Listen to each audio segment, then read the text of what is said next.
Good afternoon, Belize. It's midday and you're tuned into the news at noon, where we bring you the latest updates from around the country. I'm Isani Cayetano, and here's what's making headlines today. San Pedro shooting leaves one dead, another hospitalized. 2 men charged in deadly bedroom shooting in Camalote. High Court throws out election boundary case, citing abuse of process. And dog bite drama in Gails Point. Lodge owner speaks out after her pet is killed in retaliation. These stories are coming up in just 1 minute. I'm Brittany, one of the newest faces around here. My stories are heartfelt and bring a fresh perspective. On the job, there is no challenge too great. Flooded highways, raging fires, or asking tough questions. My determination and willingness to connect with people help to deliver stories that put you, our viewers, at the forefront of issues. My motto: accurate, timely, and relevant. I am News 5.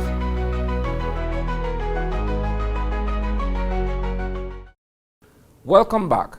A quiet Thursday night in San Pedro turned violent when gunfire erupted in the San Mateo area just after 9 p.m. on July 3rd. Police rushed to an unnamed but well-lit street in the neighborhood, where they found bloodstains and several spent 9mm shells scattered on the ground. The violence didn't end there. Officers then made their way to Ambergris Hope Pharmacy, where they found 28-year-old Alfredo Ishmael Trapp, a local fisherman, lying on a bed with gunshot wounds to his shoulder and chest. Moments later at the San Pedro Polyclinic, they discovered another victim, 38-year-old Gabriel Villafranco, also a fisherman, suffering from gunshot wounds to his abdomen and shoulder. Initial investigation suggests the 2 men were riding a golf cart through San Mateo when 2 gunmen on a motorcycle ambushed them, opening fire before speeding off. Both men were rushed to the polyclinic, but sadly, Alfredo Trapp didn't make it. He was pronounced dead at 9:40 p.m. Gabriel Villafranco was later transferred to the Carl Houston Memorial Hospital in Belize City. A peaceful night in Camalote village turned into a nightmare on June 13th when 21-year-old Travis Swift was gunned down in the most unthinkable place, his mother's bedroom. The young man had just returned from a quick trip to the store when gunfire erupted. In a matter of seconds, his life was taken in a hail of bullets. Investigators later recovered nearly 30 shell casings from the scene. The bedroom walls were riddled with bullet holes, the windows shattered. His mother, Rosita Oriana, described it as something straight out of a war zone. Travis, known for being quiet and respectful, is now the second son Rosita has lost to gun violence in just 7 years. A mother's heartbreak repeated. But now, there's been a major development in the case. Police have arrested and charged 2 men, including 28-year-old Michael Middleton, a construction worker, and 23-year-old Kyle Roberts, a truck driver. Both are from Roaring Creek Village and are now facing murder charges in connection with Travis's death. The High Court has dismissed a high-profile constitutional challenge against the Elections and Boundaries Commission, ruling that the case was an improper attempt to relitigate issues already settled in a previous lawsuit. Justice Honduras struck out the claim brought by Rudy Lewinsky Wade and 6 others, who argued that the current electoral boundaries set out in Schedule 1 of the Representation of the People's Act violate the Belize Constitution by failing to ensure equal representation across constituencies. The judge found that the claimants were essentially rehashing arguments from a 2019 case that had already been resolved through a consent order in 2022. That earlier agreement required the EBC to review and propose changes to the electoral map, but the claimants later returned to court alleging non-compliance and seeking to reopen the constitutional debate. Justice Honduras ruled that doing so amounted to an abuse of process, emphasizing that the courts must not be used repeatedly to litigate the same issues. He also found that even the lead claimant in the new case, Mr. Wade, who was not part of the original lawsuit, had a privity of interest and was therefore bound by the previous outcome.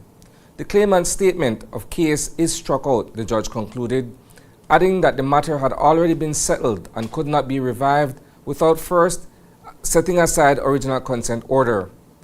The court has invited both sides to resolve the issue of legal costs by July 31st. This ruling reinforces the principle that litigation must have finality and that parties cannot endlessly revisit settled disputes, even in matters of public interest like electoral fairness. There's drama brewing in the quiet village of Gails Point, and it all started with a dog bite last week and a Facebook post. Crystal Bradley claims she was attacked by a pack of vicious dogs, and she's pointing fingers at the owner of Manatee Lodge. But now that lodge owner, Nancy Bailey, is speaking out, saying the story isn't quite what it seems. She says she only has one dog, and not only was he not responsible, but he was also killed in retaliation. Here's a closer look at the surveillance footage, the accusations, and the emotional fallout from a story that's got the whole village talking. I understand that she was upset because she got bitten, but apparently then she jumped in her vehicle with her daughter and started to race down the street. And we're maybe a city block or more away from her house. So she built up a lot of speed. If there were any dogs there, and you can see in the video that there were some puppies that were running through the gate away from her, trying to get away. And apparently at that time, she saw my Rottweiler, who, if he was hearing barking and commotion, would have definitely gone to go see what was happening. But he's a friendly dog, so he would never run from the car, because anytime if I come home, he runs out to the car and then like brings me back home, and he'll run ahead of the car and look back, like to say, come on, let's go, let's go. So she admitted to the young man and the police, because he went down with the police to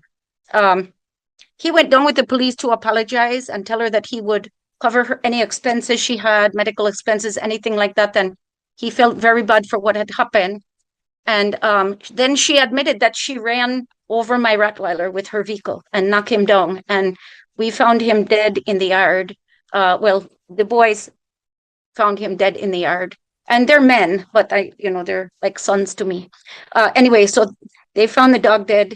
They saw the gate broken, and they reviewed the camera footage where she then apparently raced down the street and didn't slow down. When she got to the gate, she ran straight into the gate. Her little daughter was in the car.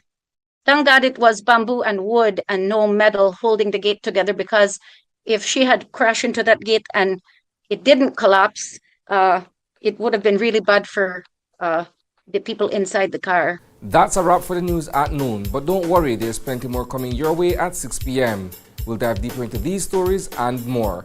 In the meantime, visit greaterbelize.com and follow us on Facebook for real-time updates. And don't miss Open Your Eyes on Monday morning for fresh takes on today's headlines. Thanks for tuning in, Belize. Stay informed, stay inspired, and have a fantastic afternoon.